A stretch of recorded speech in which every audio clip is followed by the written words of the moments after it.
제가 봉독해 드리도록 하겠습니다. 허리에 띠를 띠고 등불을 켜고 서 있으라. 너희는 마치 그 주인이 혼인집에서 돌아와 문을 두드리면 곧 열어주려고 기다리는 사람과 같이 되라. 주인이 와서 깨어있는 것을 보면 그 종들은 복이 있으리로다. 내가 진실로 너희에게 이르노니 주인이 띠를 띠고 그 종들을 자리에 앉히고 나와 수종 들리라.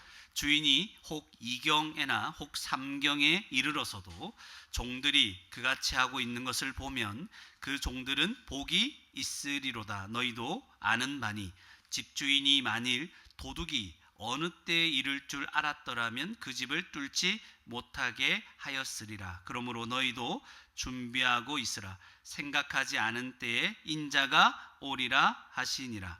베드로가 여짜오되 주께서 이 비유를 우리에게 하심이니까 모든 사람에게 하심이니까. 주께서 이르시되 지혜 있고 진실한 청지기가 되어 주인에게 그 집 종들을 맡아 때를 따라 양식을 나누어 줄 자가 누구냐. 주인이 이를 때 그 종이 그렇게 하는 것을 보면 그 종은 복이 있으리로다. 내가 참으로 너희에게 이르노니 주인이 그 모든 소유를 그에게 맡기리라. 만일 그 종이 마음에 생각하기를 주인이 더디 오리라 하여 남녀 종들을 때리며 먹고 마시고 취하게 되면 생각하지 않은 날 알지 못하는 시각에 그 종의 주인이 이르러 엄히 때리고 신실하지 아니한 자의 받는 벌에 처하리니 주인의 뜻을 알고도 준비하지 아니하고 그 뜻대로 행하지 아니한 종은 많이 맞을 것이요 알지 못하고 맞을 일을 행한 종은 적게 맞으리라. 무릇 많이 받은 자에게는 많이 요구할 것이요 많이 맡은 자에게는 많이 달라 할 것이니라. 아멘. 네, 오늘 말씀 누가복음 12장이 다 맞춰가는데요.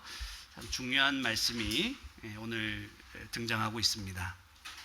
많이 이제 읽어보셨고 설교로도 많이 들어보셨지만 오늘 말씀을 통해서 우리에게 주시는 그 은혜들을 다시 한번 생각했으면 좋겠습니다.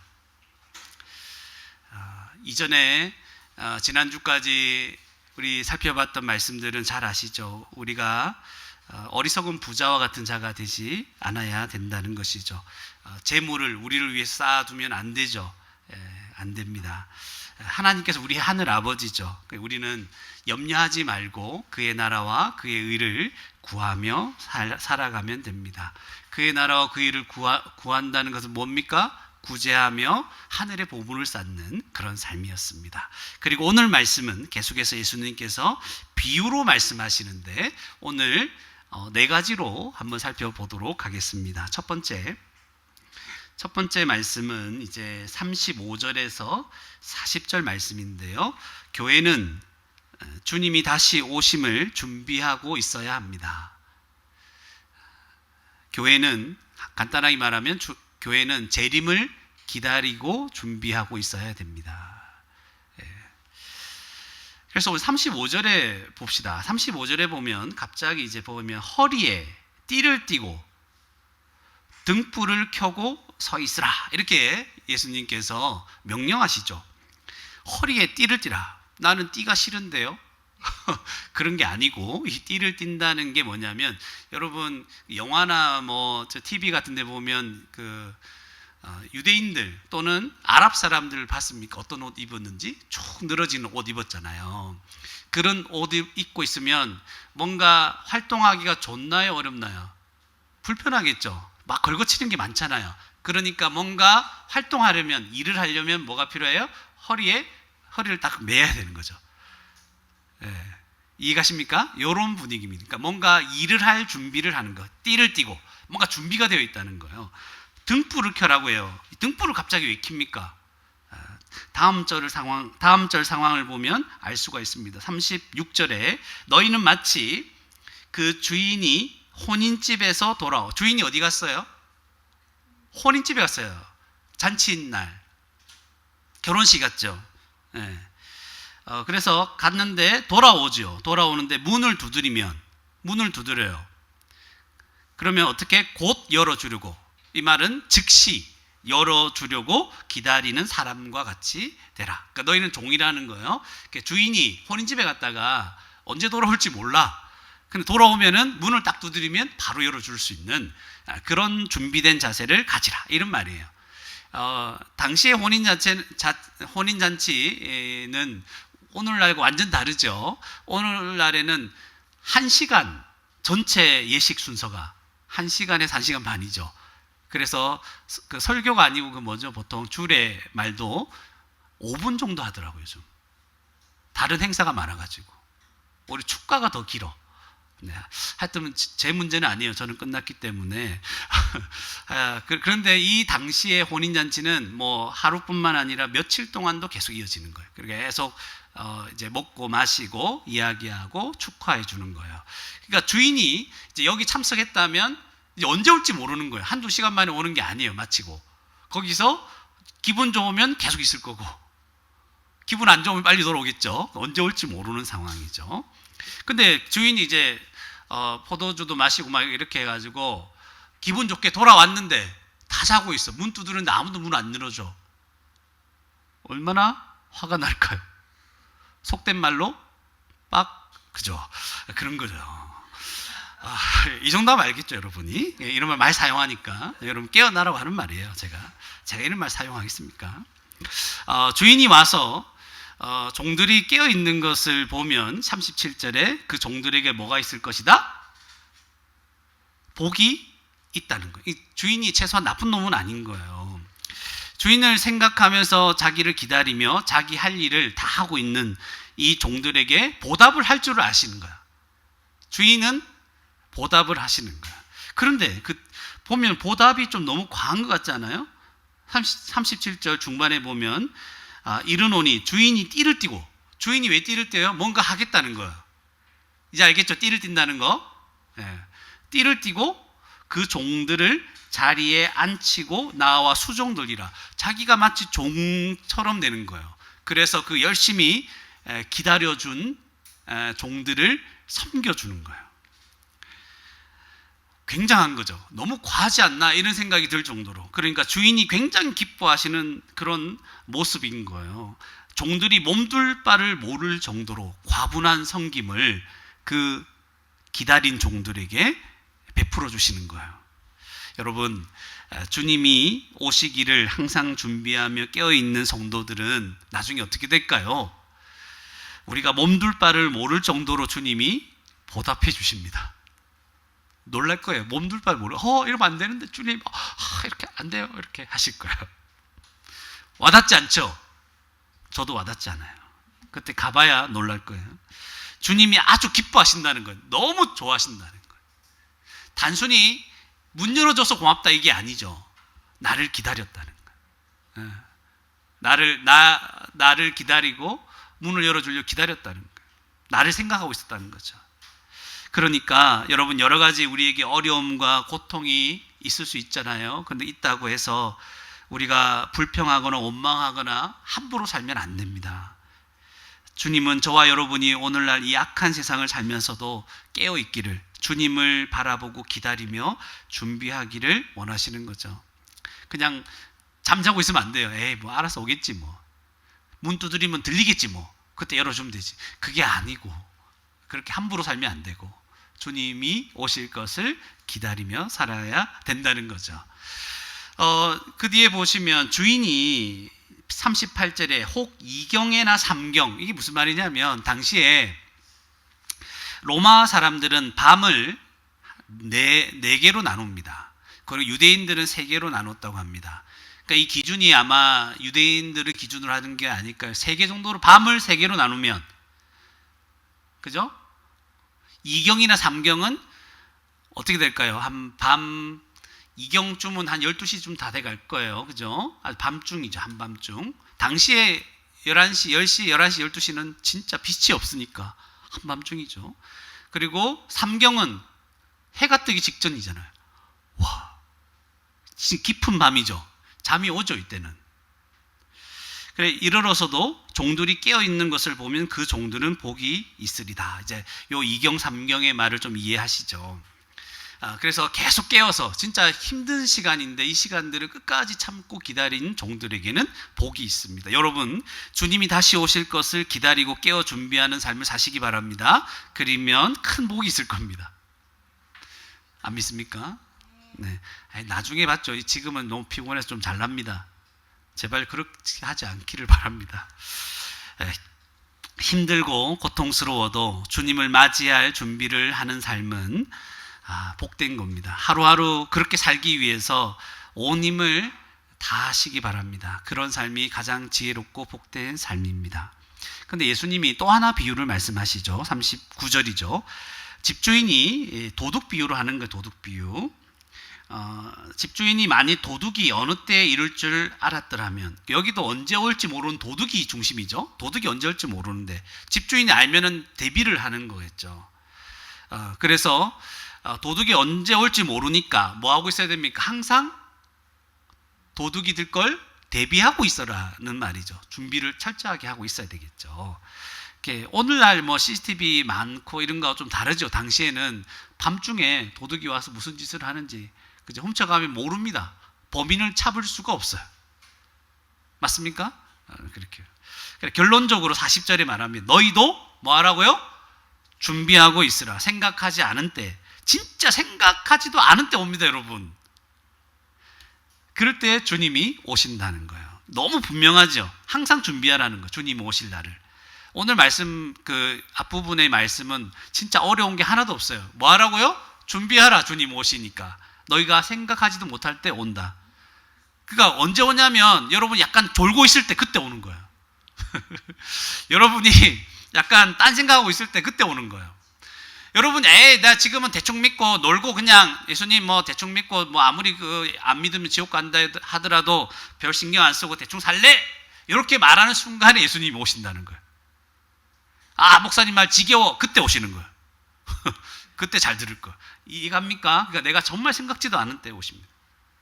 주님은 언제 오실지 모릅니다. 그렇기 때문에 기다리기가 어려워요. 기다리기가. 예수님 기다리기가 어렵다는 거예요. 긴장이 풀리기 쉽고 오래 기다리면 지칩니다. 그러면 목사님, 예수님 그냥 언제 오실지 좀 알려주면 안 됩니까? 왜 이렇게 자꾸 애간장을 태웁니까? 그죠? 예수님 알려주시지. 그냥 몇 날 며칠에 오시지. 여러분, 오늘 본문의 핵심은 아니지만 한 말씀 드리고 지나가려고 합니다. 주님은 우리를 괴롭게 하시려고 그날을 알려주시지 않는 것이 아니라는 거예요. 주님은 우리와 이런 관계를 맺고 싶어 하는 거예요. 네가 주님이 오실 걸 기다리며 살아가는, 나만 바라보고 살아가는 바로 그런 삶이에요. 주님을 믿고 사랑하고 기다리며 준비하는 모습으로 늘 주님과 교제하기를 원하시는 거예요. 거꾸로 생각하면 더 이해하기 쉬워요. 만일 주님이 가르쳐 줬으면, 언제 오실지 알려주시면 어떤 일이 일어나겠습니까? 그때만 반짝하겠죠. 그때만 기다리지 않을까요? 3년 뒤에 오신다. 그러면 한 2년 반은 놀겠죠. 2년 반은 예수님 생각 안 해도 되죠. 이제 시간 다 됐네. 그때 생각하는 거죠. 이런 비인격적인 관계를 주님은 원하시지 않습니다. 이런 비인격적인 관계를 원하시지 않습니다.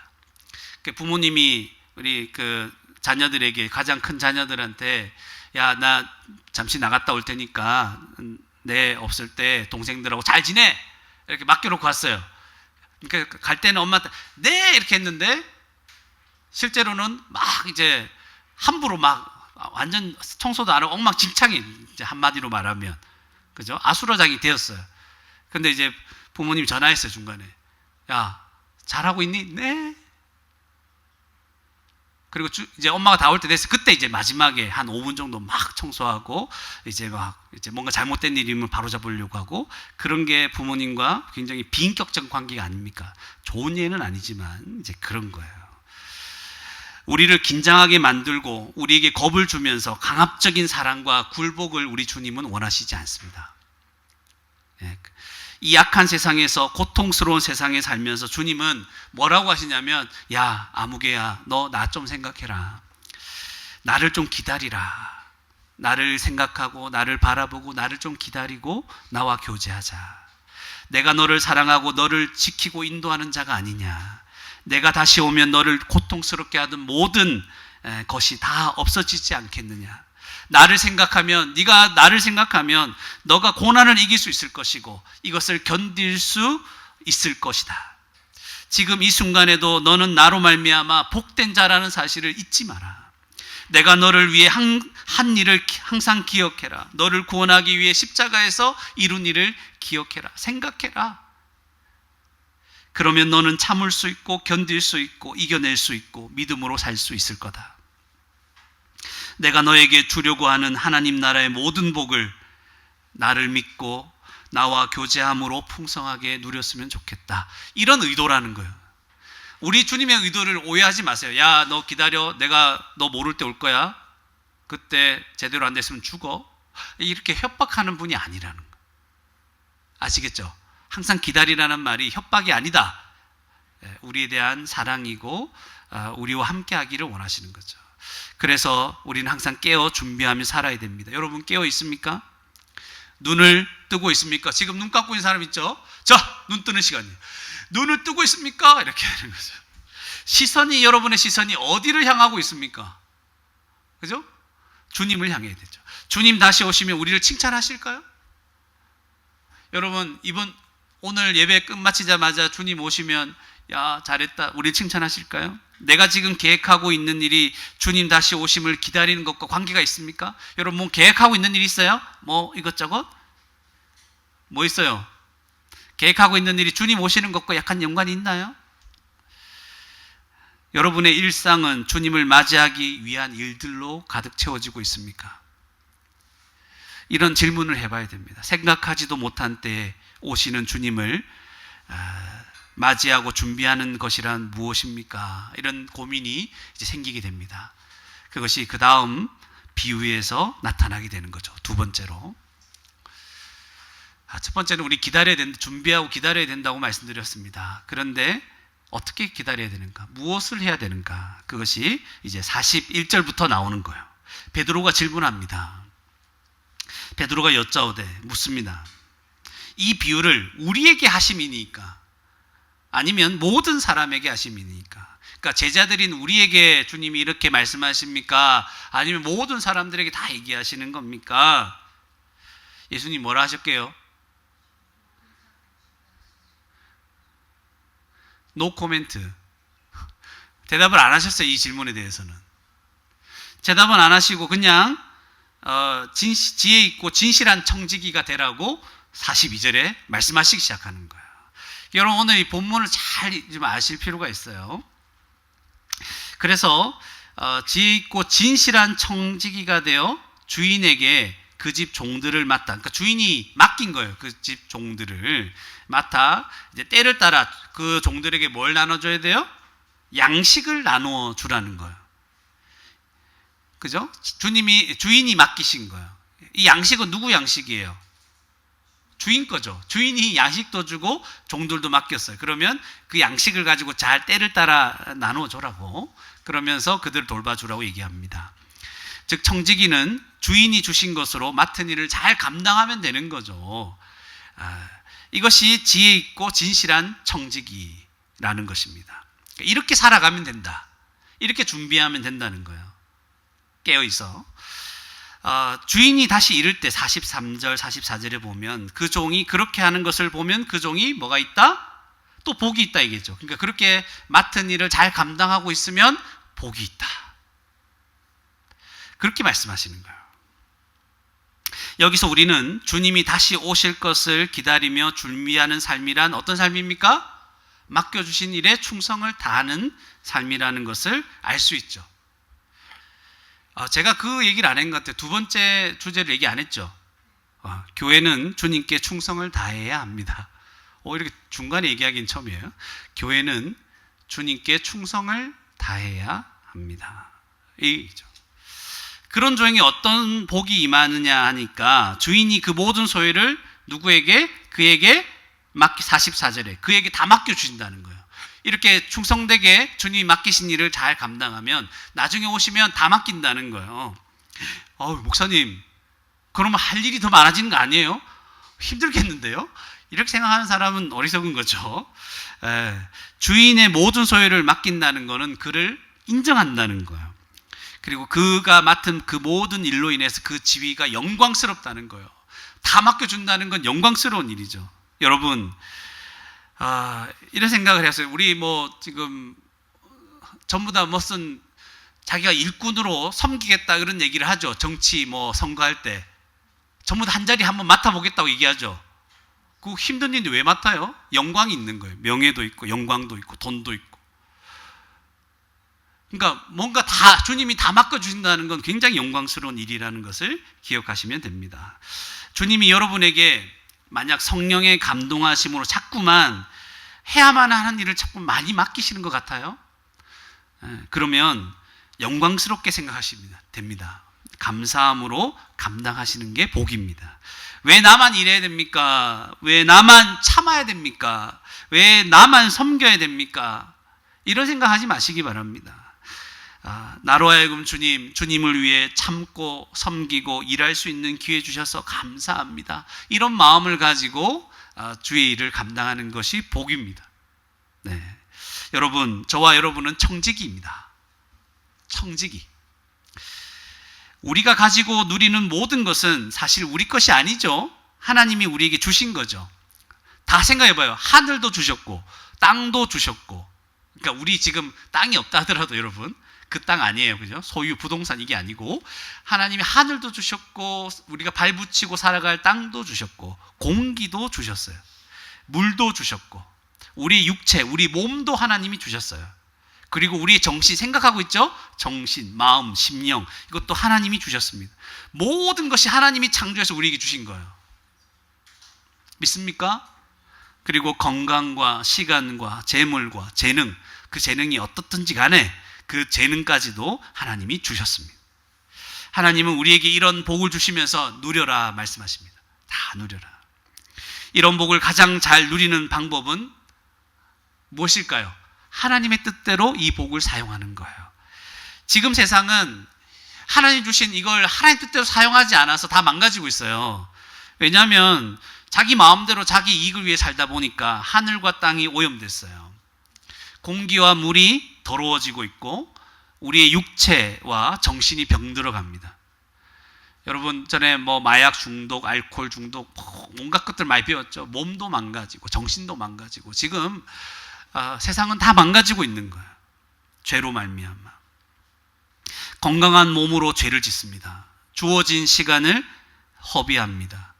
자신의 욕심과 쾌락을 위해 재물을 사용합니다. 자기를 자랑하기 위한 교만의 도구로 재능을, 나 이거 할 줄 알아, 자기를 드러내기 위해서 이런 것만 사용하는 것이죠. 하나님의 뜻대로 복을 누리며 산다는 것은 뭐냐면 이게 하나님 주신 것이 우리 자신만을 위한 것이 아니라는 걸 알아야 된다는 거예요. 세상을 창조하신 하나님의 영광을 드러내기 위해서 우리에게 모든 걸 허락해 주셨어요. 여러분 뭘 가졌습니까? 가진 모든 것이 다 하나님의 영광을 드러내는데 사용되기를 원하십니다. 그분의 사랑, 하나님의 사랑과 은혜를 모든 사람이 알게 하려고 우리에게 모든 걸 주셨어요. 그래서 하나님은 우리에게 자신의 것을 맡기면서 누리게 하시면서 동시에 사명을 주신 거죠. 내가 너에게 준 것을 너희는 내 뜻대로 사용해라. 그래서 청직입니다. 맡은 거예요. 우리가 맡은 거예요. 하나님이 주신 것들을 다 맡았어요. 그리고 우리가 사용할 수 있는 게 있습니까? 그걸 하나님의 뜻대로 사용하는 것이 우리에게 복된 것이고, 그리고 이것이 하나님의 영광을 드러내는 겁니다. 그것이 바로 주님이 맡겨주신 종들을 때를 따라 양식을 나누어 주는 것과 같은 거예요. 저와 여러분은 지혜 있고 진실한 청지기로서 주님이 맡겨주신 모든 일에 충성을 다하고 계십니까? 마음에 한번 대답을 하시기 바랍니다. 그리고 세 번째로 넘어갑니다. 목사님 이렇게 가다가는 오늘 설교가 빨리 마칠 것 같은데요? 네. 잠이 확 깨죠? 여러분을 깨어있게 만들려는 아주 고단수에 빨리 마칠 수 있습니다. 그러나 빨리 마치는 것보다 중요한 건 뭡니까? 잘 이해하는 거죠. 말씀을.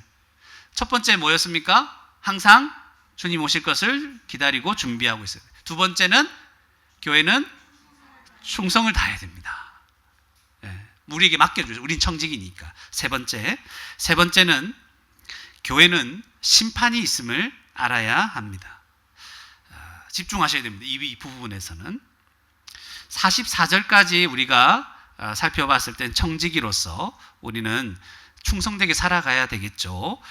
세 번째는 45절부터 48절까지인데요. 심판이 있음을 알아야 됩니다. 45절에 어떤 말씀이 나옵니까? 지혜 있고 진실한 청지기와 반대의 모습으로 살아가는 종이 등장합니다. 만일 그 종이 마음에 생각을 합니다. 주인이 더디 오리라. 빨리 안 오겠지. 하여 남녀 종들을 때리며, 하나님 맡겨주신 종들을 자기 마음대로 하죠. 때리며 먹고 마시고 취하게 되면, 이게 먹고 마시고 취하는 게 누구 겁니까? 주인 것이죠. 자기 것인 양 그렇게 자기를 위해서 흥청망청 하는 거예요. 그러니까 이들이 이렇게 사는 이유는 뭐예요? 그 생각 때문에, 주님이 더디 올 것이다, 이 생각 때문에 이렇게 사는 거죠. 여러분, 주님의 재림을, 다시 오심을 얼마나 생각하고 계십니까? 여러분, 주님 기다리고 있습니까? 그렇지 않으면, 주님을 안 기다리면 우리의 삶은 이렇게 망가지는 거예요. 마치 주인이 없는 그런 사람처럼, 나는 주인이 없는 사람이야, 그것처럼 자기가 가진 것, 원래 주님이 주신 것인데 내가 가진 건 내 것이야 생각하면서 자신이 가진 지위와 권력과 재물과 시간과 건강과 이 모든 것들을 내 마음대로 사용하며 살아가게 되는 거예요. 주님을 안 기다리면 그렇게 되는 거예요. 46절에 보니까, 그런데 생각하지 않은 날, 알지 못하는 시간에 그 종의 주인이 온다는 거예요. 그 시각에 오는 거예요. 그래서 주인이 말합니다. 주인이 반드시 온다는 거죠. 반드시. 46절에 주인이 와서 뭐 합니까? 그 악하고 어리석은 종을 어떻게? 잘 봐야 돼요. 어떻게? 엄히 때린다. 주님이 때린대요. 주인이 오면 갑자기 와서 종을 때린대요. 때리는데 그냥 때리는 게 아니다. 어떻게 때린다? 엄히 때려요. 엄히.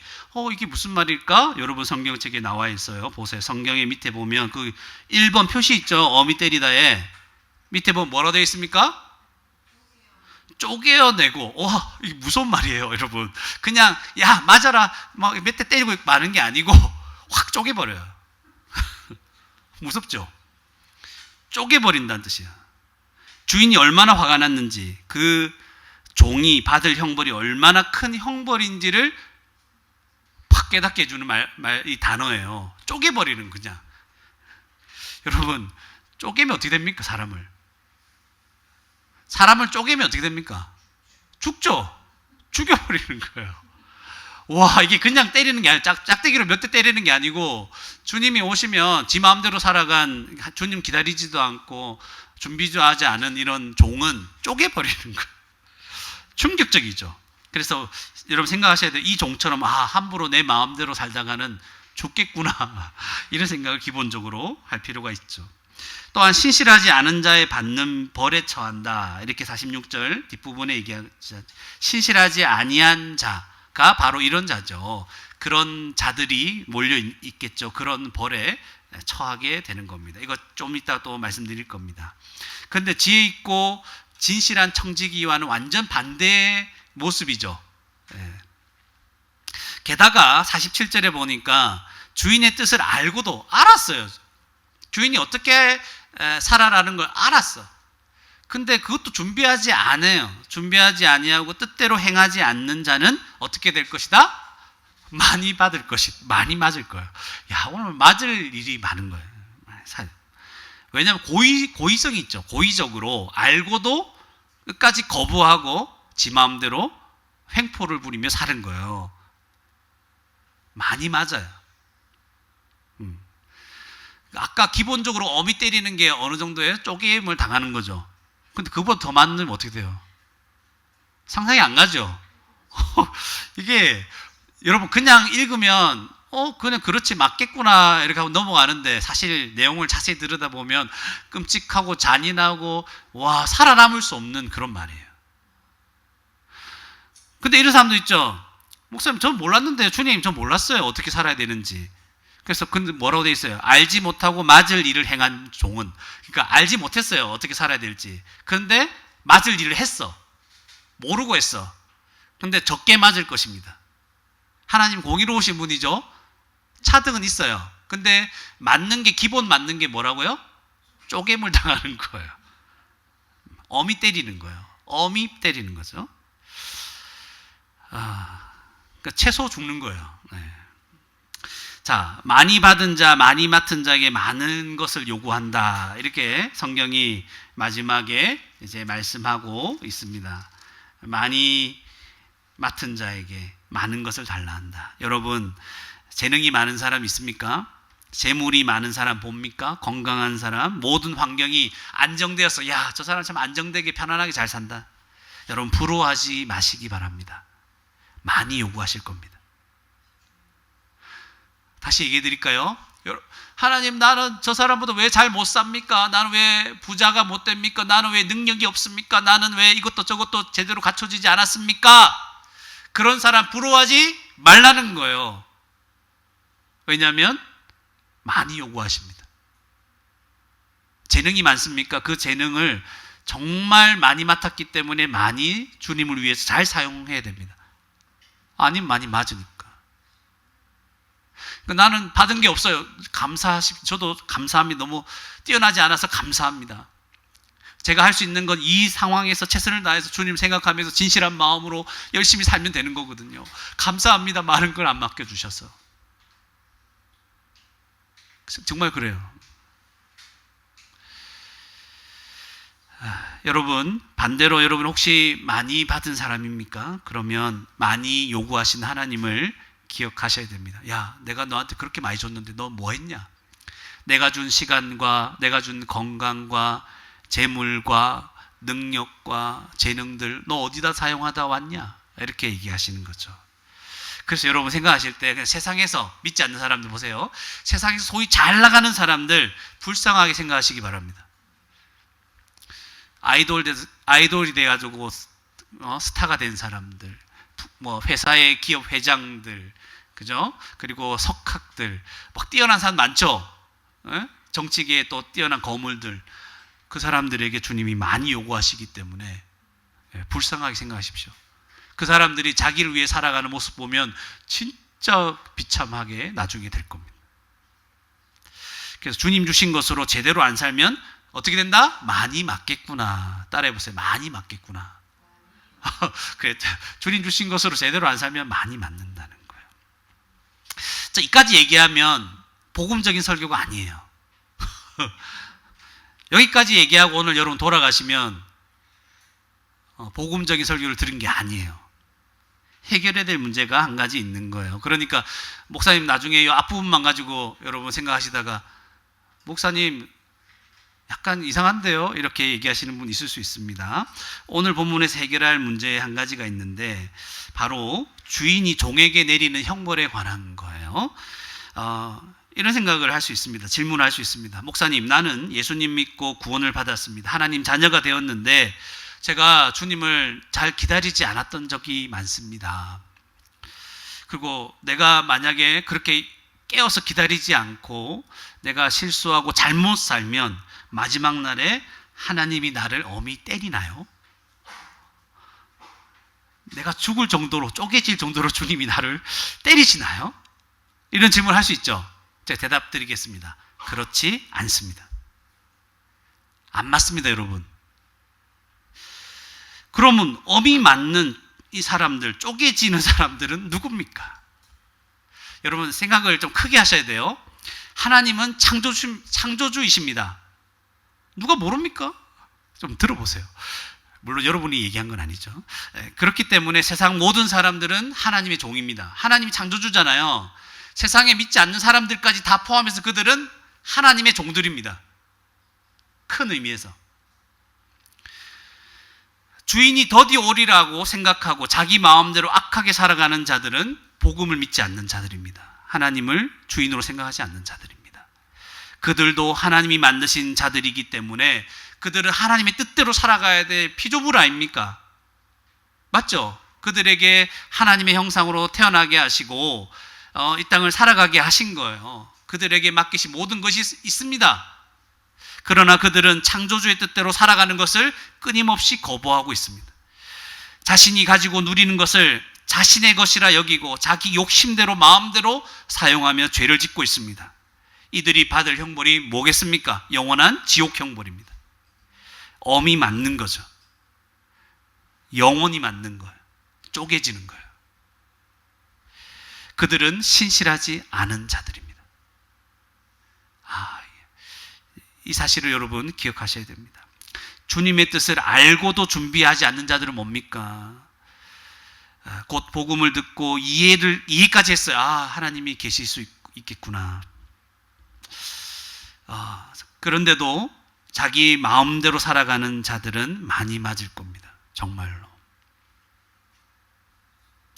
복음을 듣지도 못했고, 목사님, 하나님의 뜻을 잘 알지도 못했습니다. 그러면서도 맞을 일을 하면 어떻게 됩니까? 적게 맞을 겁니다. 그러나 쪼개지는 건 똑같다고 했죠. 지옥 형벌은 똑같습니다. 여러분, 조금 더 나은 지옥에 가겠죠. 무슨 의미가 있을까요? 조금 더 나은 지옥. 그래서 옆에 있는 사람은 섭씨 10,000도, 나는 9,990도. 그 불에서 이제 영원토록 고통받는 거예요. 차이는 있어요, 여러분. 수많은 사람들이 이제 그런 생각을 합니다. 이런 말씀을 드리면 나하고는, 예수 믿는 나하고는 상관이 없는 말씀이네. 여러분 안심이 됩니까? 그런 생각이 조금이라도 든다면 정신을 차려야 됩니다. 깨어서 기다리라고 했잖아요. 정신을 차려야 돼요. 지금 많은 사람들이 주님 맡기신 일에 신실하지 못해서 하나님의 뜻을 거역함으로 지옥 형벌을 계속 받고 있는 거예요. 주님 오시는 그날에는 실제로 그것이 다 결정되는 날들이에요. 그런데 나는 구원받았다고 안심하면서 편안한 마음으로 또다시 주님의 뜻을 어기고 내 마음대로 욕심대로 살아간다고요? 이게 말이 됩니까, 이게?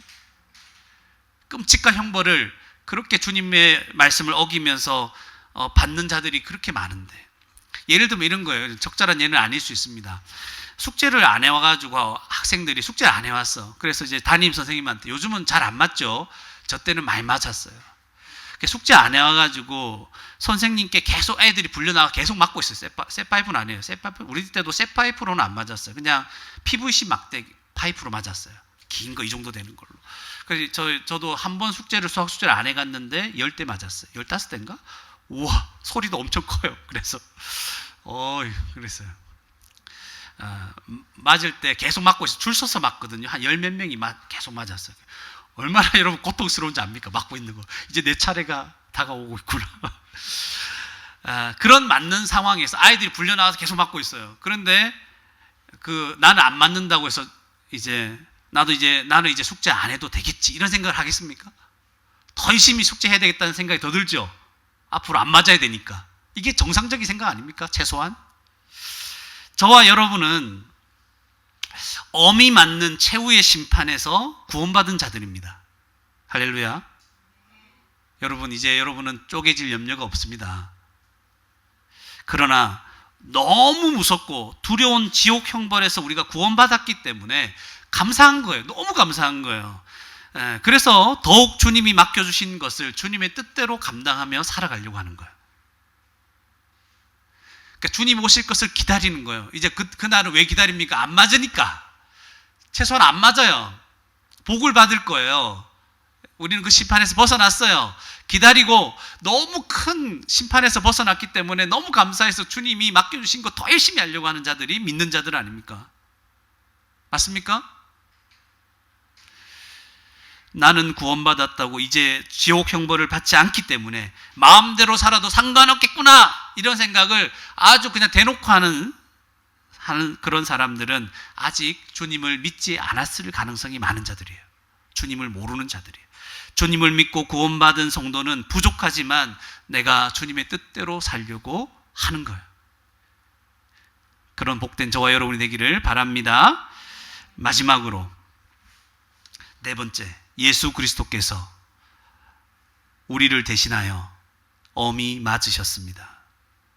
예수 그리스도께서 우리를 대신하여 엄히 맞으셨습니다. 우리가 원래 맞을 것이었어요. 우리가 죄를 지었잖아요. 우리가 신실하지 못했잖아요. 그런데 예수님이 십자가에서 대신 맞으신 거예요. 여러분, 우리 삶을 한번 돌아보십시오. 나는 지혜가 있습니까? 진실한 청지기로 살았다고 말할 수 있습니까? 내게 주어진 시간과 그런 재물과 여러분의 재능과 건강, 이 모든 것을 하나님 뜻대로 사용했습니까? 여러분, 우리 스스로 우리를 판단해도 우리가 원래 엄히 맞아서 쪼개져야 되는 죄인들 아닙니까? 맞죠? 우리는 너무 하나님 앞에 신실하지 못한 자들이에요. 너무 불충한 자들이에요. 그런데 예수님이 우리 대신 엄히 맞으시고 죽으신 거예요. 그래서 우리가 안 맞는 거예요. 영원한 지옥 형벌이 없는 이유가 주님이 맞으셨기 때문에 그래요. 그뿐만 아닙니다. 우리는 예수 그리스도로 말미암아 지금 어떤 자가 되었냐면 지혜 있고 진실한 청지기가 지금 되었습니다. 놀라운 일입니다. 예수님이 십자가에서 이룬 일들이 놀라운 일이죠.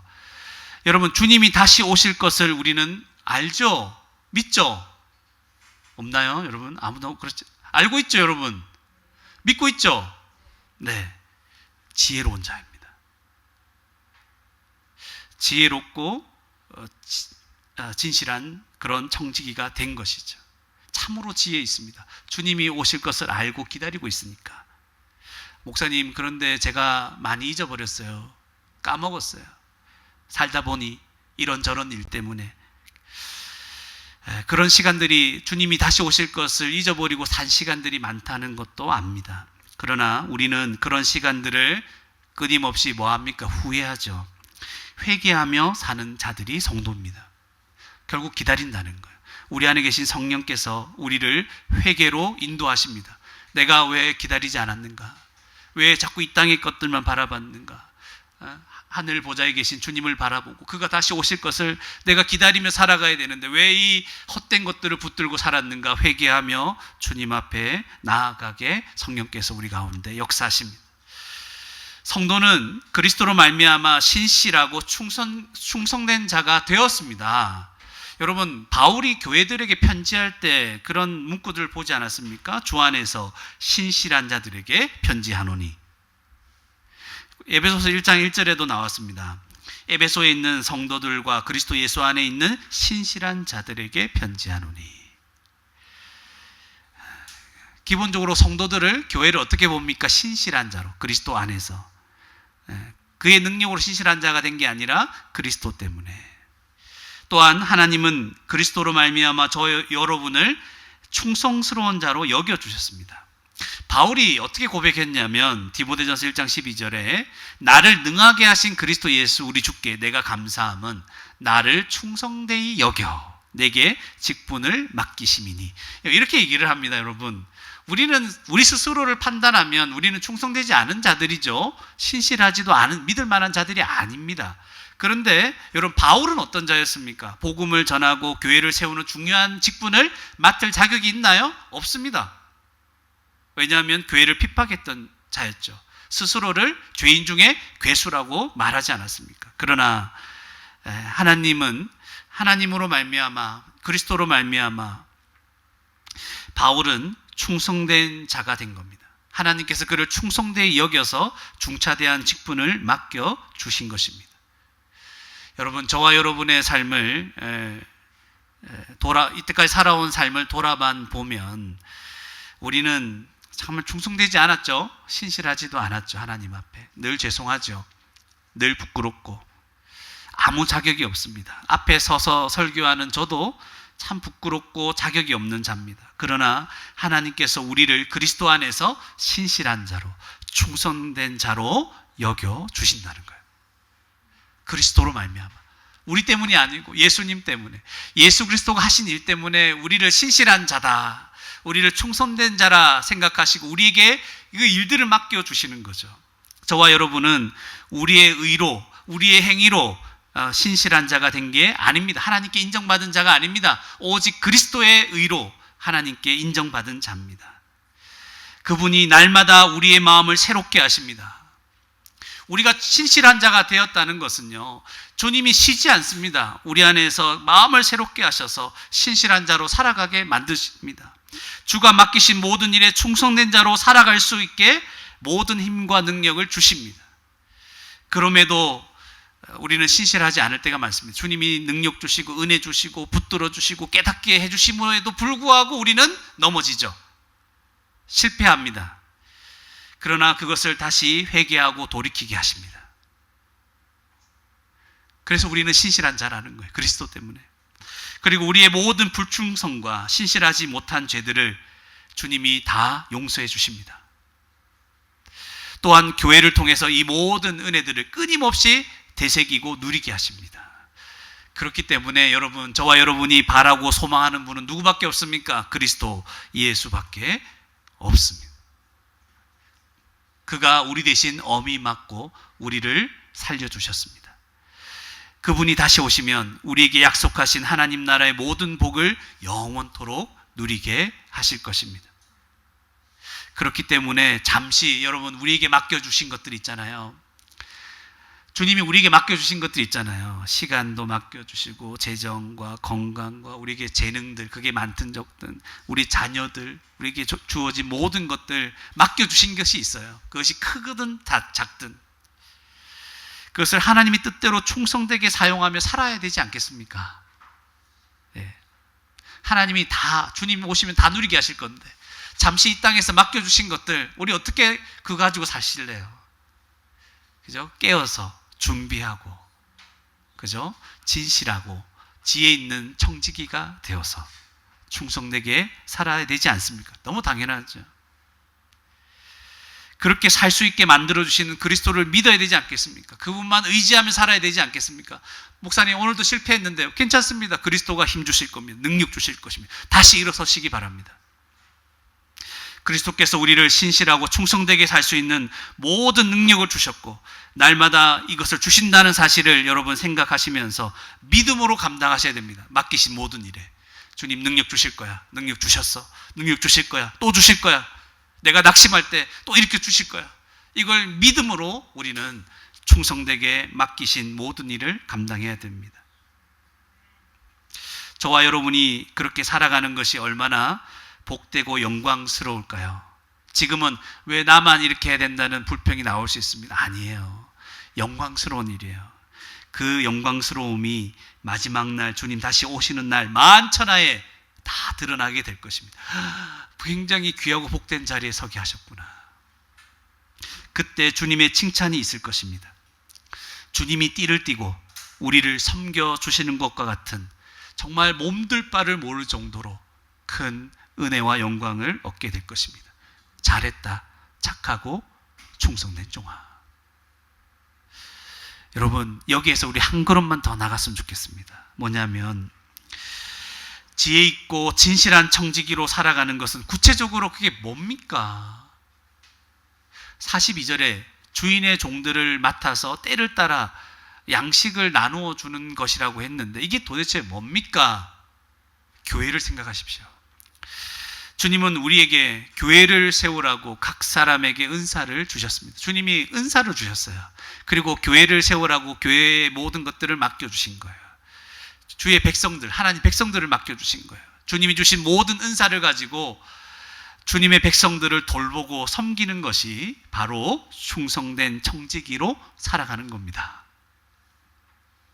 이걸 또 세상으로 확장시킬 수도 있지만 오늘은 교회까지만 생각해 본다면 주님이 주신 모든 은사로 주의 백성들을 돌보고 섬기며 때를 따라 내가 준 은사가 뭡니까? 그리스도의 것이잖아요.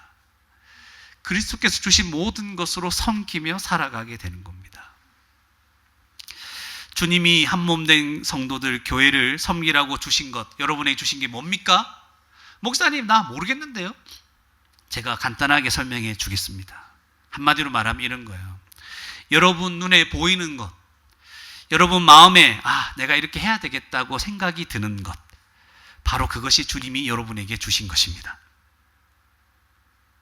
여러분, 눈에 보이지 않는 일은 할 수가 없습니다. 여러분, 내가 저거 해야 되는데 이런 게 있잖아요. 근데 이게 아무한테나 보이는 게 아니에요. 보이는 사람은 그걸 하면 돼요. 주님이 주신 거예요. 저에게도 눈에 보이는 일이 있어요, 여러분. 그 일을 그냥 제가 하고 있는 거예요. 나 이거 교회를 위해서 이거 해야 되겠다. 이 성도들을 위해서 이거 해야 되겠다. 보이는 거예요. 그걸 하는 거예요, 그냥. 여러분들에게도 보이는 게 있을 거예요. 그걸 하면 돼요. 주님을 생각하면서. 주님이 나에게 맡겨주신 거구나. 여러분, 우리 마음에도 생기지 않는 일을 우리가 할 수 있을까요? 잘 못해요. 그죠? 주님이 우리에게 보게 하는 눈을 주셨고 마음을 주시는 거예요. 보이기도 하고 마음도 생겼지만 잘 못하겠다고요. 괜찮아요. 주님을 생각하면서 이 일을 내가 감당하겠다라고 할 때 주님이 힘과 능력과 은혜를 부어주십니다. 아무도 안 해서 내가 하는데, 나는 잘 못하는 내가 하겠습니다, 나라도 하겠습니다 막 하고 있을 때 주님이 은혜를 주시고 은사를 주시고 능력으로 그 일을 감당해서 주의 몸된 교회를 세우고 주의 영광을 드러내게 하실 겁니다. 그래서 오히려 재능 있고 능력 있는 사람들이 부끄러워하게 될 겁니다. 주님이 그리스도 안에서 우리에게 주신 모든 은사와 우리가 가진 모든 것, 주님이 주신 모든 것으로 주님이 우리에게 뭘 맡겨주셨을까요? 복음을 맡겨주셨습니다. 교회를 맡겨주셨습니다. 이것을 위해서, 복음과 교회를 위해서 힘을 다해 충성되게 하루하루 살아갈 수 있는 복된 저와 여러분이 되기를 주님의 이름으로 축원합니다. 함께 기도하시겠습니다. 기도하실 때 우리 이렇게 기도했으면 좋겠습니다. 항상 주님이 오실 것을 준비하며 살아가게 도와주십시오. 깨어있게 해 주시옵소서. 언제 오실 줄 모르는데 그날을 기다립니다. 주님만 바라봅니다. 계속 기다리면서 주님과 교제하며 주님으로부터 힘을 얻고 주님으로부터 위로를 받고 주님 때문에 소망하며 하루하루 살기를 원합니다. 주님 기다립니다. 언제 오십니까? 그렇게 살게 해 주시옵소서. 또 기도하실 때 예수 그리스도가 오시면 신실하지 못한 자들은 다 엄히 맞을 겁니다. 심판을 당할 것인데 이 심판을 원래 내가 받아야 되는데 예수님께서 대신 다 받으셨습니다. 하나님, 이 은혜를 기억합니다. 그래서 감사함으로 주님이 맡기신 모든 일을 충성되게 감당하며 살아가기를 원합니다. 기도했으면 좋겠습니다. 주님이 나에게 주신, 우리에게 주신 모든 은사, 내게 주신 모든 것들, 건강, 시간, 재물, 그리고 재능, 모든 것들을 다 사용해서 복음과 교회를 위해 교회를 섬기며 살아가겠습니다. 주님 도와주시고 이것이 얼마나 영광스러운 일인지 마지막에 드러날 텐데 주님을 기다리며 지혜 있는 그리고 충성된 청지기로 살아갈 수 있도록 인도해 달라고 우리 말씀을 생각하시면서 함께 기도하시겠습니다.